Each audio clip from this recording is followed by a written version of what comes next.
चांद और मंगल पर सफलता के झंडे फहराने के बाद भारत ने अंतरिक्ष में एक और लंबी छलांग लगाते हुए सूर्य के हेलो ऑर्बिट में अपनी सौर वेधशाला आदित्य L1 को सफलतापूर्वक स्थापित कर दिया। इसके साथ ही सूर्य पर मिशन भेजने वाला भारत विश्व का तीसरा देश बन गया।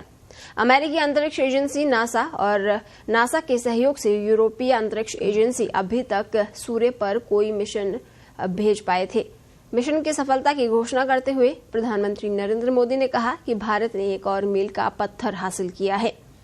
आपको बता दें, आदित्य L1 उपग्रह सूर्य की एक परिक्रमा 177.86 पृथ्वी दिवस में पूरा करेगा। उपग्रह निरंतर गतिशील पृथ्वी और सूर्य पृथ्वी रेखा में 15 लाख किलोमीटर दूर है। सूर्य पृथ्वी और अंतरिक्ष यान आदित्य के बीच परस्पर त्रिआयामी कक्षा है। इस विशिष्ट कक्षा में चक्कर लगाते हुए 5 साल के जीवन काल के दौरान ये उपग्रह सूर्य के कई रहस्यों से पर्दा उठाएगा। आदित्य के 7 अत्याधुनिक उपकरण सूर्य के प्रभामंडल, सूर्य कोरोना, सौर लपटों, सौर हवाओं की संरचना और सूर्य के चुंबकीय क्षेत्रों सहित कई अध्ययन करेंगे।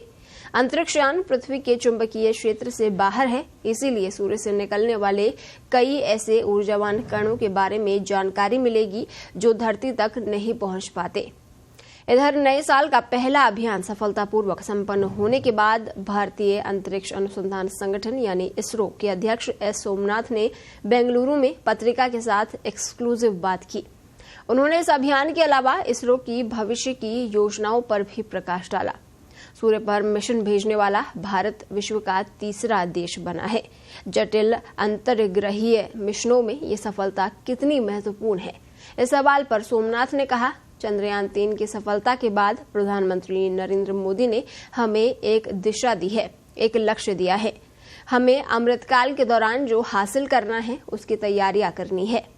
चंद्रयान 3 के लैंडर विक्रम का हॉप टेस्ट प्रोपल्शन मॉड्यूल को वापस पृथ्वी की कक्षा में लाना और अब आदित्य मिशन को हेलो ऑर्बिट लैग्रेंज 1 में स्थापित करना भविष्य की तैयारियों का हिस्सा है। हमें स्पेस स्टेशन को डिजाइन करना है और अंतरिक्ष में स्थापित करने के बाद उसे संचालित करना है। मंगल पर लैंड करना है, ये बेहद चुनौतीपूर्ण मिशन है।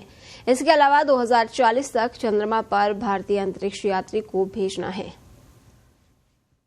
मिशन की सफलता की घोषणा करते हुए प्रधानमंत्री नरेंद्र मोदी ने कहा कि भारत ने एक और मील का पत्थर हासिल किया है।